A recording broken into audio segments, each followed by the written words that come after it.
ஸ்ரீகுருபியோ நமः.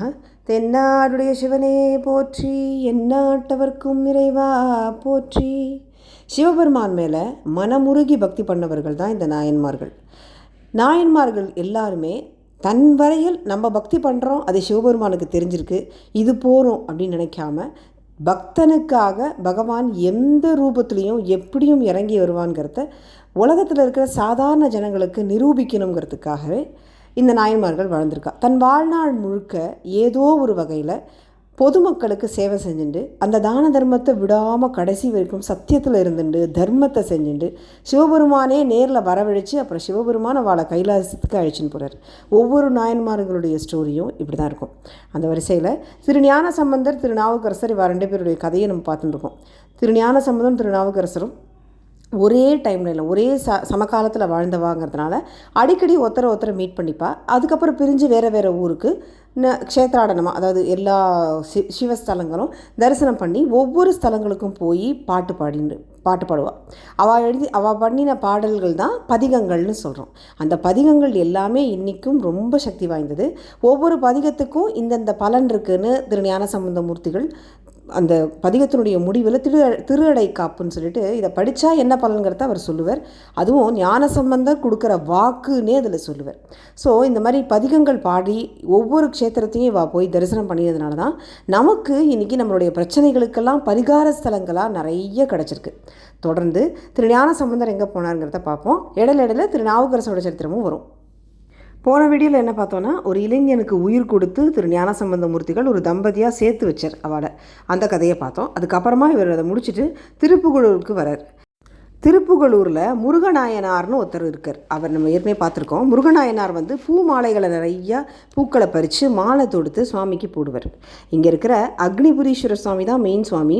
அந்த சன்னதிக்கிட்ட பின்பக்கத்துலேயே வர்த்தமானீஸ்வர சுவாமி இருக்கார். அந்த சுவாமிக்கு தான் இவர் மெயினாக புஷ்ப கைங்கரியம் பண்ணுறார்.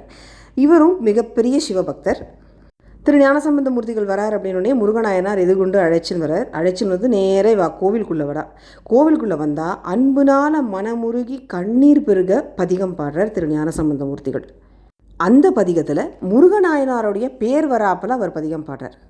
சுவாமி இங்கே எப்படி இருக்காராம், கர்ப்ப கிரகத்தில் அவ்வளவு வாசனையோடு இருக்காராம். கர்ப்ப கிரகத்தில் அவ்வளோ விதவிதமான பூக்கள் இருக்குது.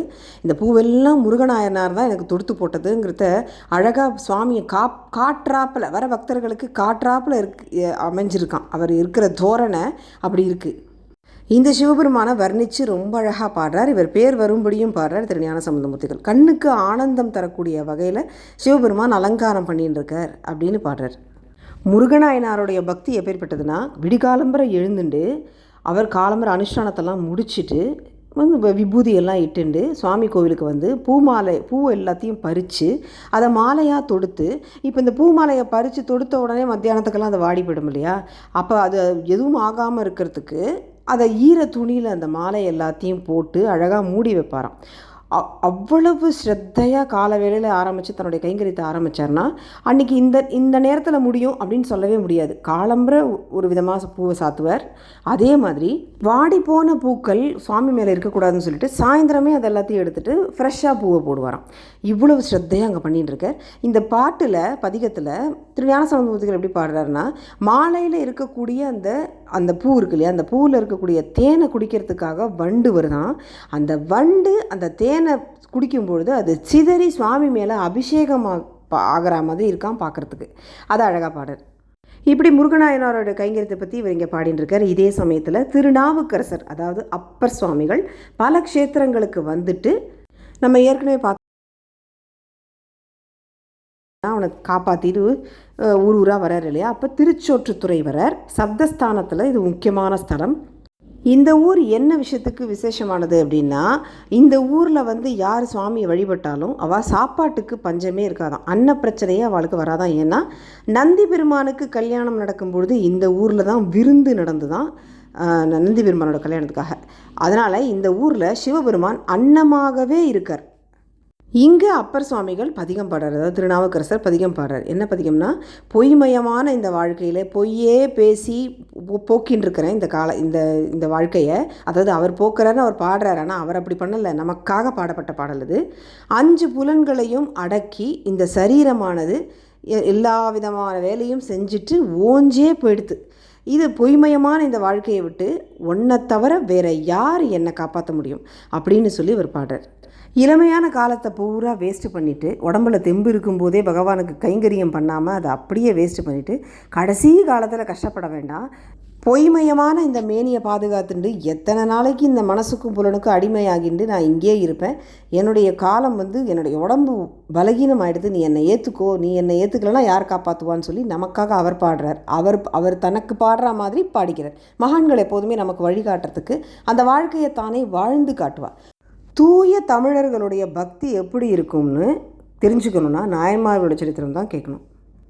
இவர் சொல்கிறார், 8 மலர்களை கொண்டு சுவாமியை அர்ச்சிச்சா அவர் சிஸ்டராக இருப்பார். சுவாமி அப்படியே அனுகிரகம் பண்ணுறதுக்கு அவ்வளவு சந்தோஷமாக அனுகிரகம் பண்ணுவாராம் சிவபெருமான். அந்த 8 மலர்கள் என்ன அப்படின்னா 8 விதமான நல்ல குணங்களை கொண்டு சுவாமியை பக்தி பண்ணுறது அப்படிங்கிறது தான் இவர் சொல்கிறார். ஒரு பம்பரம் மாதிரி நான் இங்கேயே சுற்றின்னு இருக்கேனே, திருச்சோற்றுத்துறை சுவாமியே நீங்கள் தான் என்னை அழைச்சிக்கணும்னு சொல்லி பாடுறார். இப்படி பாடிட்டு திருநள்ளூர் வரார். திரும்ப திருவடி தீட்சையை அங்கே கிடச்ச இடம் இருக்கு இல்லையா, அந்த இடத்துக்கு வரார். அமர்நீதி நாயனாருடைய சரித்திரத்தை நினச்சி திரும்ப பாடுறார். ஒரு கோவணம் கொடுத்ததுக்காக கைலாசத்துக்கே அழைச்சின்னு போனீங்களேன்னு அந்த பதிகத்தில் பாடுறார் திருநாவுக்கரசர். பழையாறு, திருவலஞ்சுரி, திருக்குடமூக்கு, திருநாவலூர், ஸ்ரீவாஞ்சியம், திருநரையூர் இப்படி எல்லா ஊர்களுக்கும் பதிகங்கள் பாடுறார். இப்போது திருச்சிரபுரம்ங்கிற ஊருக்கு ஒரு பதிகம், அற்புதமான பதிகம் பாடுறார். இதில் சம்ஸ்கிருதமும் தமிழ் மொழியும் வேதங்கள் அத்தனையுமே சிவபெருமான் தான். இது எதுவுமே பேதமே கிடையாது. இதுக்கெல்லாம் இந்த மொழி பேதங்கள் இப்போ பேசுகிறோம் இல்லையா, அதெல்லாம் எதுவுமே கிடையாது. இது எல்லாமே சிவபெருமான் தான்னு எப்பயோ பதிகத்தில் பாடிட்டார். வானவன்கான் வானவர்க்கும் மேல் ஆனான்கான் வடமொழியும் தென்தமிழும் மறைகள் 4ம் ஆனவன்கான் ஆனைந்தும் ஆடினான்கான் ஐயன்கான் கையில் அனல் ஏந்தி ஆடும் காணவன்கான் காணவனுக்கு அருள் செய்தான்கான் கருதுவார் இதயத்து கமலத்து ஊரும் தேனவன்கான் சென்றடையார் செல்வம் தான்கான் சிவனவன்கான் சிவபுரத்து எம் செல்வன் தானே. இப்படி எல்லாமுமா இருக்கக்கூடிய சிவபெருமான் அனல் ஏந்தி ஆடக்கூடியவர். இவர் தான் கண்ணப்பனுக்கு அனுகிரகம் பண்ணினவர் அப்படின்னு இந்த பதிகத்தில் பாடுறார். அதுக்கப்புறம் நேராக திருவாரூர் வரார். பெரிய வரவேற்பு இவருக்கு. மகாத்மா வரார் அப்படியாருன்னா அடியவர்களுக்கு எவ்வளோ சந்தோஷமாக இருக்கும். திருநாவுக்கரசர் வரார் அப்படின்னு உடனே அந்த திருவாரூரே திமிலோகப்படுறது. ஒவ்வொரு வீட்டு வாசல்லையும் மாவிளை தோரணம் எல்லாம் கட்டி வாசன திரவியங்கள்லாம் தெளிக்கிறார். எல்லார் வீட்டு வாசல்லையும் நெய் விளக்கு ஏற்றி வச்சு இவர் ஆரத்தி எடுத்து வரவேற்கிறார். இப்படி இவ்வளவு வரவேற்பை பார்த்துட்டு இன்னும் பணிவோட அந்த வரவேற்புக்கெல்லாம் நம்ம தகுதியானவன் தானா நினச்சி இவர் மனசு வருத்தம் தான் படுறார். இன்னமுமே இவருக்கு சமணர்கள்கிட்ட இவருக்கு நடந்த விஷயமும் இவர் சமணர்கள்கிட்ட சேர்ந்ததும் இவர் மனசில் இருந்துகிட்டே தான் இருக்குது. அடிக்கடி அதை நினச்சி பார்க்குறார். இதெல்லாம் நமக்கு தகுதியெல்லாம் இதை அனுபவிக்கிறதுக்கு நமக்கு தகுதி கிடையாதேன்னு நினச்சிக்கிறார். திருவாரூர் கோவிலுக்கு போகிறார். அற்புதமான கோவில் திருவாரூர் கோவில். உள்ளே போகிறார், சுவாமியை தரிசனம் பண்ணுறார். போற்றி போற்றின்னு வரா மாதிரியே இந்த பதிகத்தை பாடுறார். இந்த பதிகத்தை எடுத்து வச்சு அப்படியே டைரெக்டாக அர்ச்சனை பண்ணிடலாம். அந்த மாதிரி அமைஞ்சிருக்கும் இந்த பதிகம்.